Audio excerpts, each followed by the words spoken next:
Good morning students.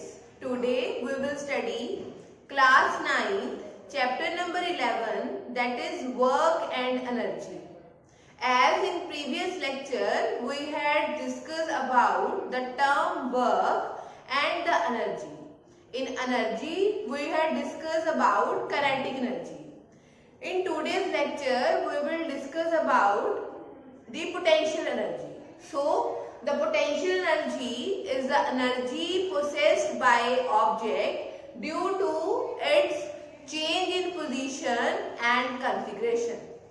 By definition, we can say that the energy possessed by object by virtue of its position or configuration. On the other side, in kinetic energy, we use the word motion. So kinetic energy mainly deal with motion, but the potential energy deal with the change in position, shape and configuration. So here, for example, if we stretch a string or a rubber band, the energy possessed by a string and the rubber band is its potential energy. If we crush a piece of paper, then the shape of paper changes, which means it possesses the potential energy.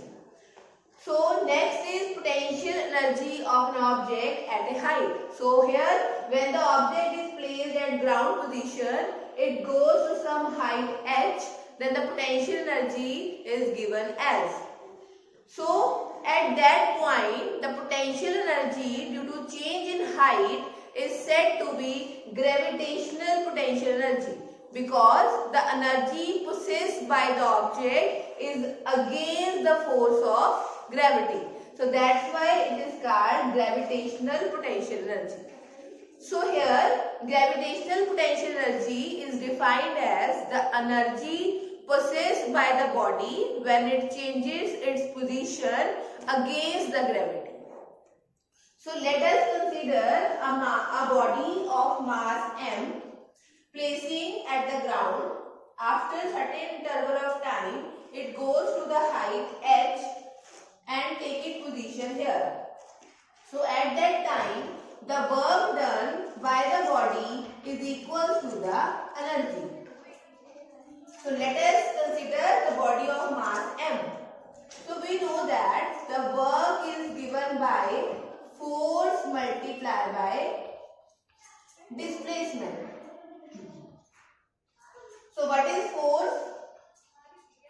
So force is mass multiplied by acceleration. So here take it as number 1 and number 2. Substitute the values here. So work is mass multiplied by acceleration, or we can simply say g, because we had taken as gravity. Or what is displacement? That is h. So work comes out to be mgh. So we know the work done by body is equals to its potential energy, that is EP. So we can say that EP is mgh. So units for potential energy is also joule. So taken as J.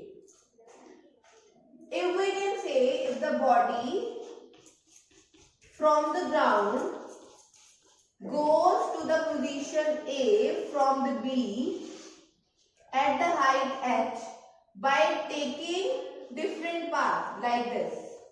This is path 2. This is path 1. It goes directly. If the body goes from this type of path, then we can say that potential energy is mgh. So mainly the potential energy doesn't depend upon the path follows, but it depends upon the how much distance a body covered. So always know that the energy depends upon mass of the object, acceleration due to gravity and the height. So here we had completed the derivation for potential energy. So previously we had done the kinetic energy. So I will give you one numerical for kinetic energy. So what is kinetic energy? If the object has mass 15 kg and having velocity 4 meters per second. So what is kinetic energy? Kinetic energy is half mv square. So put the values of unknown values. So mass is 15 and velocity is 4 square. So what we get? 1 by 2, 15 multiply 4 multiply 4. So 15 to 30, 30 into 4, 120 joule. So next is the numerical for potential energy. So what is the formula for potential energy? That is mgh. So if the body of mass 10 kg. So here mass is 10 kg. The height is 6 meter. So substitute the given values here. So mass is 10. G is also 10. That is acceleration due to gravity. And h is 6. So what we get? We get 600 joule. So this is the potential energy of an object. So in this way we can calculate by knowing the formula of kinetic energy and potential energy the values of these energies. So here we had completed the topic potential energy of chapter number 11. Thank you.